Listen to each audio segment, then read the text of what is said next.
Welcome to Engineering from Home. My name is Zach Dunham. I'm here with Bantam Tools. We make this thing, the Bantam Tools Desktop PCB Milling Machine, which I have behind me.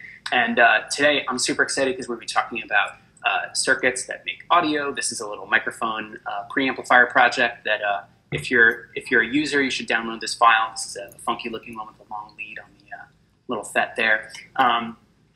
Hey Alexander, hey Felito. But today we're going to be speaking with Bantam Tools power user Eddie Serratos, who doesn't just make the circuits on the Bantam Tools PCB Milling Machine, but also the enclosures. And I have to say they are full-on works of art. They're gorgeous. And so, yeah, Eddie, thank you for joining us. Thank you. Bring us into your space and into your world. Describe what it is that you do. Well, mostly I make guitar effects pedals. I play guitar, and I didn't want to buy a bunch of them. I'm really into guitar pedals, and then I got into them, So yeah, when I started looking into buying them, they were just really pricey, and then I would look up the components, and it wasn't that much, that many components, and they weren't really that much money. So I figured I'd learn how to make them on my own, and that's pretty much it. What was your first pedal that you made? I bought a kit, so it already had a pre-made circuit board, and you get everything in the box. You got the enclosure, and actually, you know what? Yeah. We need a visual. We need a visual here. This. Oh, cool. It's okay. just a boost pedal. It takes your guitar signal and boosts it, makes it louder. It doesn't any distortion. It just makes it louder. Cool. Yeah, I got this from I think it was a company called BYOC. Build your own clone. I've totally purchased kits from BYOC. Yeah. And I was terrible at soldering, so I tried to make it, I think, in 2013, and I failed, and I stopped, So it wasn't until like 2 years later that I looked at it again, and then, was hoping I didn't burn any of the pads off, Yeah. I would fix it and get it working, and then after I got this working, I was really into sort of making more, Yeah. Can you give us can you like tilt the camera and show us what's going on at your bench right now? So I have this is a delay pedal using the PT2399 Echo chip, and right there, and everything here is basically just this is the power supply. Takes 9 volts and then takes it down to 5 volts because that's what this chip runs off of. This is just an input-output amplifier that gets fed into the Echo. And I see you've got your breadboard, you're prototyping there too. Yeah. And that's what I'm currently working on. I wanted to see why pin 5 on the PT2399 never gets used. When you look at schematics on Google, it's always disconnected. Nothing is connected to it. So not even really knowing how to approach it, I started just feeding stuff into it like an oscillator, and I was able to get it to distort. So it actually distorts one of the amplifiers within the pedal, within the circuit. I'm sorry, within the chip. And then you can kind of add that. You can play with it with the delay. It tends to oscillate a lot and get really noisy, so you have to kind of be very careful with the feedback. I see. Yeah. And just a shout out, if there are any like guitarists or music people on the stream today, drop a question in. We'll try and get back to you. If you're a maker of things audio, or if you like to play around with synthesizers or guitars, today's live stream is really for you. So Eddie, you prototype on the Bantam Tools PCB mill. I do. And then you make the production boards. Yep, is that right? So this circuit I just showed you is this circuit right here. I got the chip right there. And this is about as big as I can get it to fit in a 1590 BB Hammond box. Like cool. This. And the Hammond box is kind of like the standard enclosure for guitar pedals. Yeah, you can get different. You can get like different branded ones, but I've tried a bunch of them. Some of them, I mean, they're fine. you know, I would probably spend less money on a clone of a Hammond box just because I'm going to paint it anyway and it's going to look cool, you know, so. Right. Yeah, but I wanted to standardize this size, so this is about as big as I can get. Okay. Every time I open up Eagle, you know, and prototype, I try to get on a board this size. Okay. Yeah. And you're using a single-sided FR1, or what's the substrate? Yeah, this one is the FR1 I got from you guys. Okay. Yeah, I haven't delved into double-sided at all for no particular reason. It's just most of the circuits that you're doing are through-hole components. Yep. And yeah. Okay, cool. Yeah, I'm trying to, because I try to fit as much as I can on one of these. I actually thought about doing surface mount, but surface mount really didn't give me too much space because I can't get any of the traces to go underneath, you know. Yeah. But, it's a whole different thing too at that point because you're with tweezers and you've got a special thing. So someone asked in chat, how hard is it to set up PCBs? And Amanda's saying, I think the question was, how hard was it to set up PCBs and mill PCBs? Not difficult at all. I mean, once if you take a tutorial, like a quick tutorial, like an Eagle tutorial, and I believe you guys have the with the Hello World tutorial you guys used to do. Yeah, we have a couple of different Hello World tutorials. Yeah. Yeah. So I did that tutorial to learn how to use Eagle, and then from there just started scaling up. Cool. Yeah. Before I was actually doing the old school etching with chemicals. And that was taking me way too much time. Like I was spending more time doing this than circuit board or breadboarding, you know. Yep. Which is why I got the Bantam Tools machine. Yeah, I think I just saw Jesse Simpson join. Jesse Simpson is an NYU ITP assistant professor now, I guess. He's been doing a bunch of these circuits for us. This is one of the microphone preamp projects, and this is like it takes 3 minutes to mill the thing.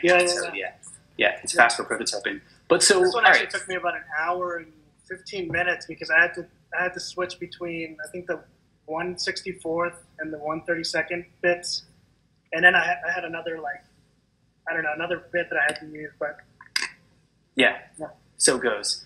So all right, so you're making you're prototyping, you're making the production boards in the Bantam mill, and then tell us about how and if you could show one of the enclosures off, because if you have the problem that a lot of guitarists do where you just start acquiring pedals nonstop, these are not your average pedals. Okay, so what's going on here? So this is actually a clone of a really popular circuit called the Rack clone. It's a Proco Rack. It's a distortion pedal. And typically on that one you have a volume, you have a tone, and then you have a gain, right? So in this one I added, I tapped into the filter section where you can actually kind of give more bass or treble to the distortion. You can shape the distortion a little bit. And this is a clipping. This is a switch that changes between diodes. So diodes typically clip the sound wave and distort the sound. I want to be like demoing this on the Moog when you're like, you filter out. And you're clipping. I'm like, oh, cool. I just want to I wasn't sure how sound would come through Instagram. But so this one just changes the way the distortion sounds. I actually have it up here. Yeah, let's hear it. Give us a demo. I'll turn my my sequence down here. So this is what it sounds like with the original diode.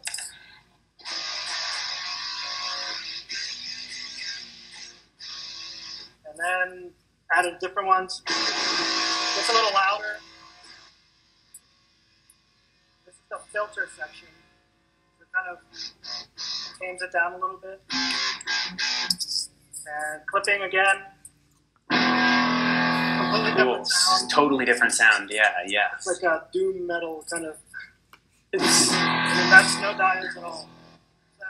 And this is, remind us again, can you hold the pedal back up for people who... Yep, it's this one. I have a black one like this that I made. Cool. So, again, if you're just joining us, we're talking with Eddie Serratos, who goes by Municipal Water handle on Instagram.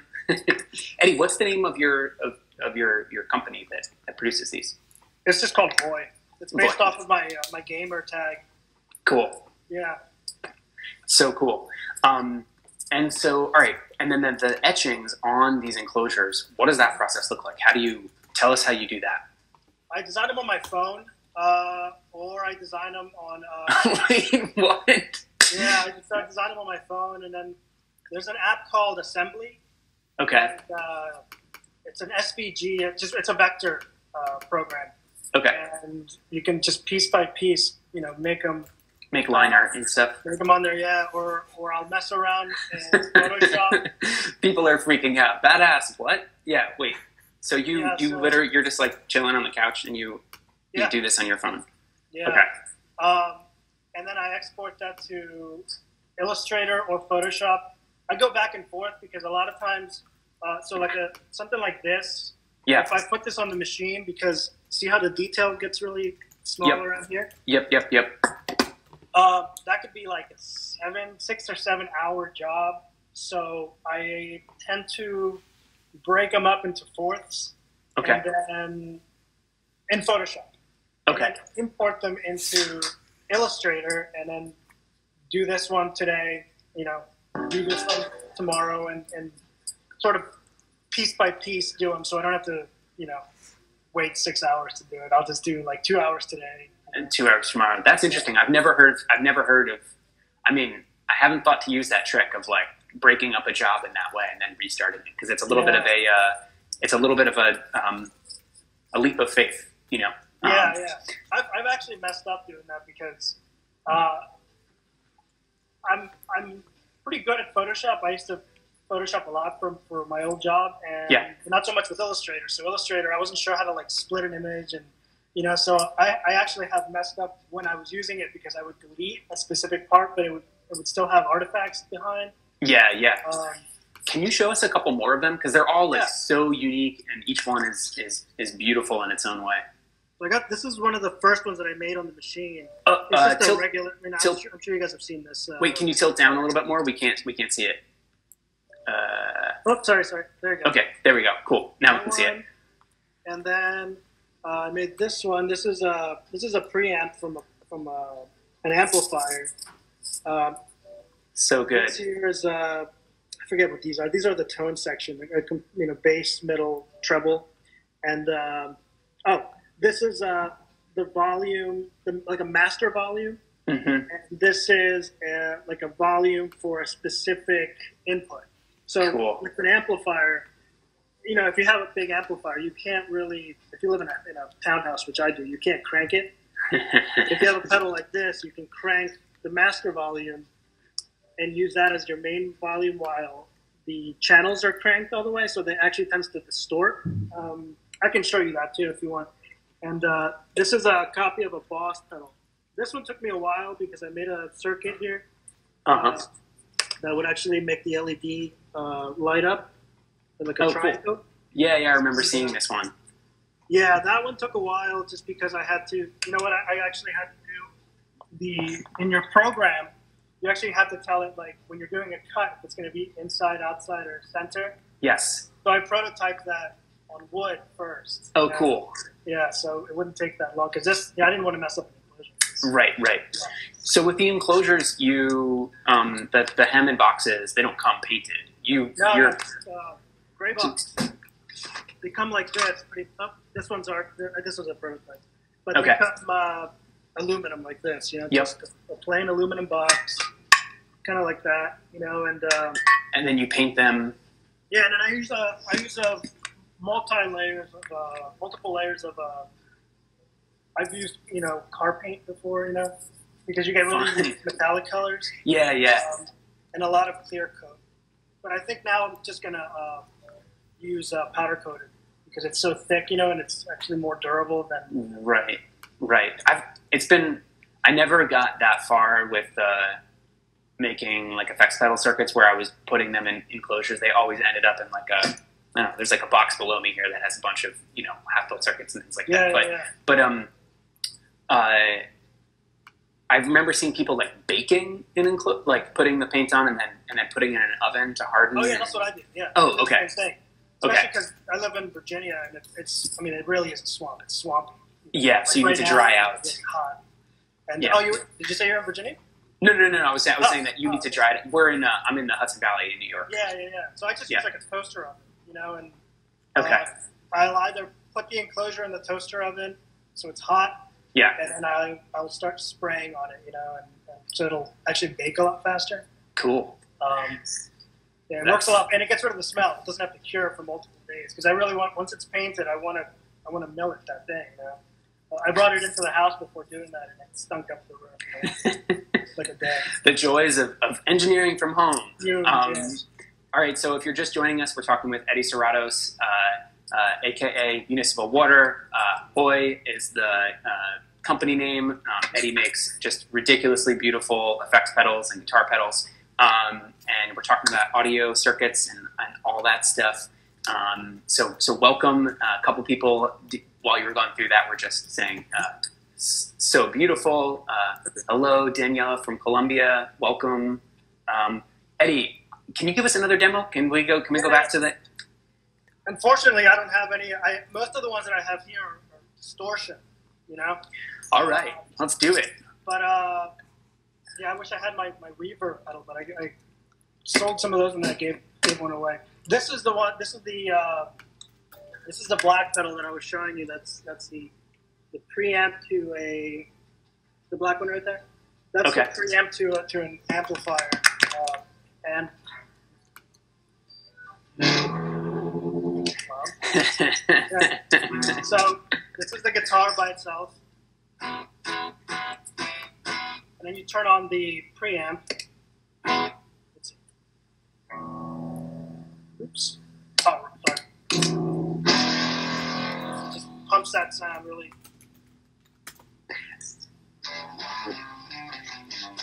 So if I do the same thing, not really. Yeah. And the pie, the triangle here. The reason I made it the triangle is because the Big Muff, Electro Harmonics Big Muff, has a specific model called the triangle. So I figured I put it upside down because it's your flavor. This one has a lot of gain to it, depending on what you're trying to play. Yeah, Instagram is having a hard time figuring out how to compress that sound. Yeah, and then the very little one over here is a boost. So, like I was saying, your sound is just going to be again, just really brings up the presence. I love all the audio lingo, right? The warmth. You're bringing up the presence. You're bringing up the whatever it is. Yeah. Yeah, I really wish I had some more of the ones that I made, but I'm starting to get into the habit of making 3 or 4 of them and keeping one, So yeah, question about that. So for pedals that you sell, is it all custom? Do people, or are you? I've made a couple of custom ones, and then, but I typically like to just make what I like and then try, sell those because I don't like the pressure of, having to do a custom order and then. Sure. I have kids, so my time is when I can do it. I can do it. When I can't, I just can't. Yes, so, I can relate to that. Yeah. Someone in Cratchias Effects says that they might have missed this, but wanted to know how much time the engraving on the enclosure takes. It depends on it really depends on the design. Yeah. The bigger the design gets, like this one didn't take that long. It took like 2 hours, I think. And that's just because I get nitpicky about it, And I don't want to remove too much. I think the standard on the mill is like 0.15 millimeters or something like that when you're engraving. And then you can increase it. I mean, I'd be curious to maybe not today, but on another chat too, to go in deep with you around speeds and feeds for those, because the basic settings that we ship the mill with, it's like, I'm going to be somewhat off on this, but it's like 60% under what the mill can actually do. So you can bump it up quite a bit. But I bet though with your paints and everything, you really want them to be beautiful. So you're probably intentionally going. I think the most I've messed up before with speeds and feeds is when I was first learning how to use the machine and then just not measuring properly, where I would just jam the bit down Right, and it's an engraver, and it's like hardened aluminum that the enclosures are like hardened aluminum. Yeah. Yeah. So, but I mean, once you sort of get the process down, I would suggest if somebody's starting with it, do something else first. Right. I was lucky in that a lot of the skills that you have to learn how to use the machine, I already had because of my previous job and using image files, and so that was really good because I could, get up and go quickly. But it's actually really not that hard. I mean, anything you need to learn how to do this, you just look on YouTube, So it's kind of nice. Would you mind just pulling back again, and we can get just a look at your full workshop? Because it's so much fun to just see your studio and your space. Yeah, this is actually the third bedroom in my house. I'm cool. all the way upstairs. It's 82 degrees right now. I have the mill over here, and I have a PC there. I don't really use the PC for the mill just because I do my editing in my Mac, and then I have a drawing table that I'm using for my actual desk. No drawing at all, but I got my components right here. My soldering station right there. Cool. I got more components. And then I got these guys over here. I wanted to show you guys. Oh, cool. There we go. This is an old one that I did. Someone says, are you engraving through multiple... That's beautiful. Yeah, are you engraving through multiple layers of paint in the designs? No, and actually I did a post about this before. So these enclosures are not flat. They look flat, but they are not flat at all. They vary, so you can't really say, oh, okay, well, just remove the first layer of paint, and and it'll be all the way across the board. Right, but, right. I'd love to. I did one. Actually, the blue one here. I tried to do so I did a red on the bottom. You can't really see it, but this actually has a red layer underneath. Okay. In some parts, it actually came out red, which is great, because of the contrast between the red and the blue. Yep. But then some areas it didn't, so I just said, I'm just going to get rid of all of the paint, Cool. So, so to answer that question, you are milling through multiple layers of paint. It's just not consistent all over. Oh, yes. Okay, cool. Yeah. And then someone's asking, what design tool do you prefer for PCBs? Sounds like you're an Eagle user. Yeah, Eagle, just because I'm pretty good at it now. Yeah, I would say Eagle. But and then I like the fact they own Fusion 360 too, which I use as well. Yeah, that's a great point. I like in a way earlier Engineering from Home episode, I was talking about this like breakout power board that I have for this lighting sculpture, and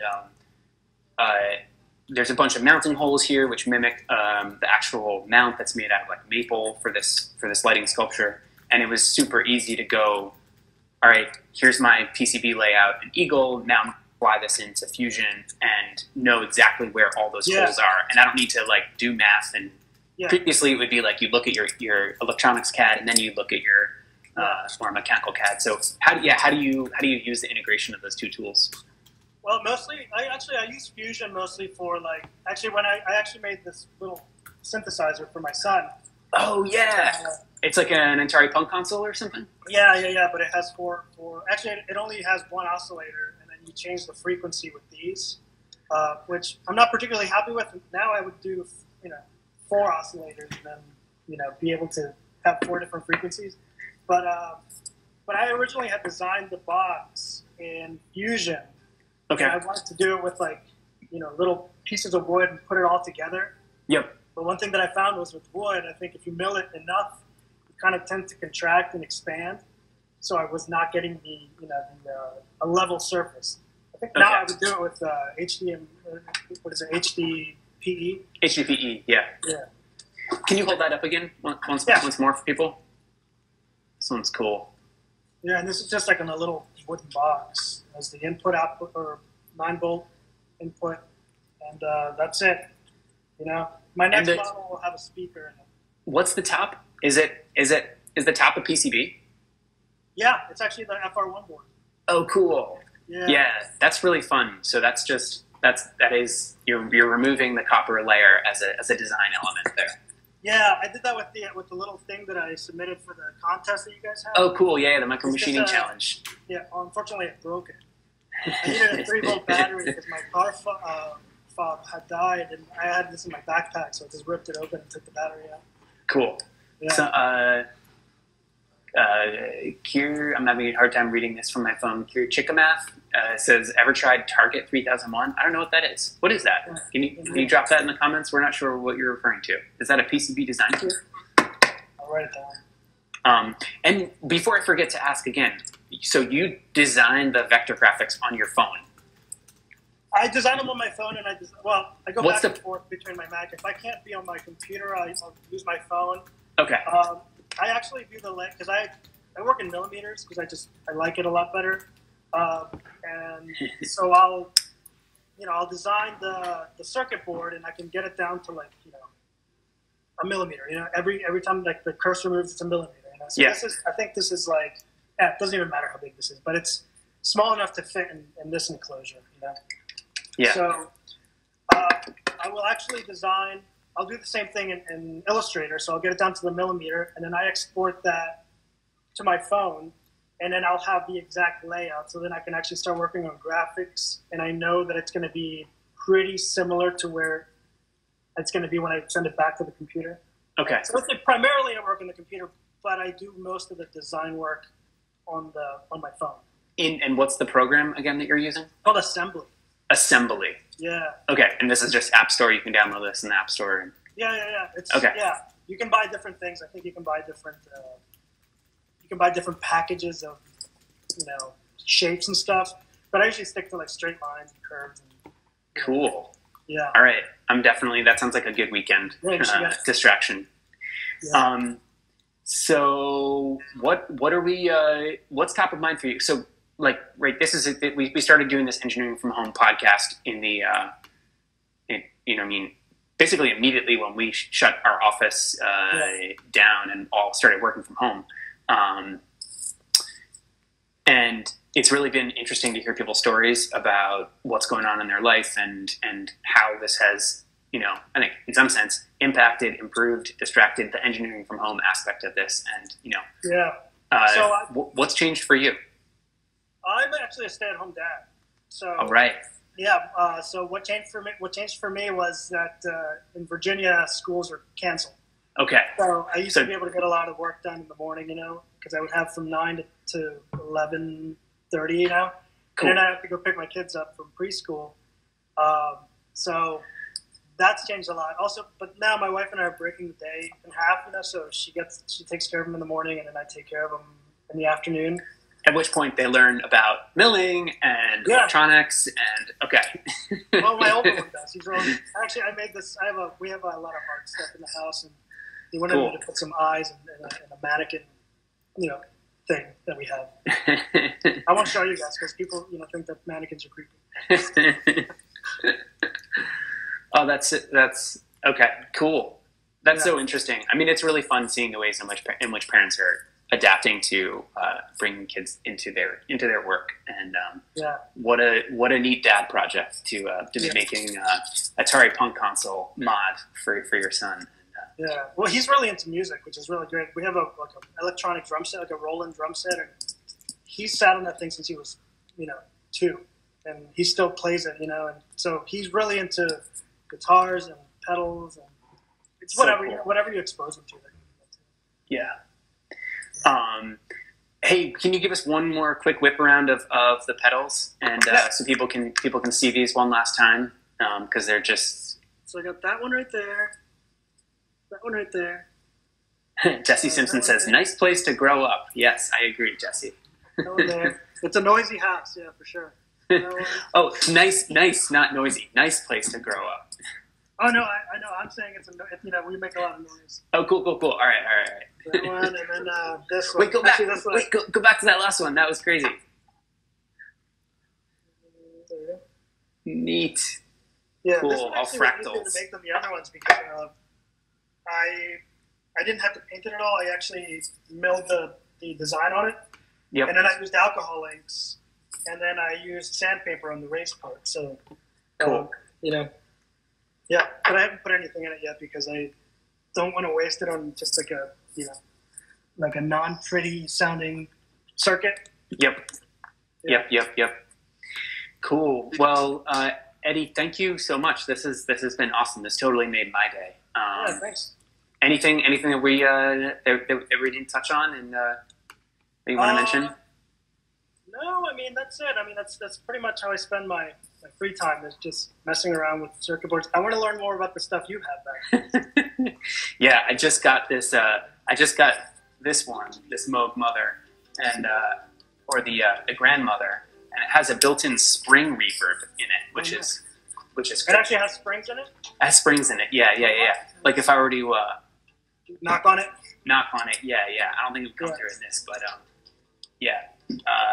Yes, there's such a rabbit hole that you can go down with this stuff. So I listen to a fair amount of electronic music, and with the guitar, with guitar music, because I've been listening and playing guitar music since I was a kid. I can kind of tell you what it is that they're using, but with electronic music, I'm not that versed in it. I know what I like when I hear it, but I don't know what makes the sound. So I want to do that, but I need to sit down and really here's circuits. Here's all spring reverb. We can go out on maybe you can break out your guitar and we can serenade people as we end this stream here.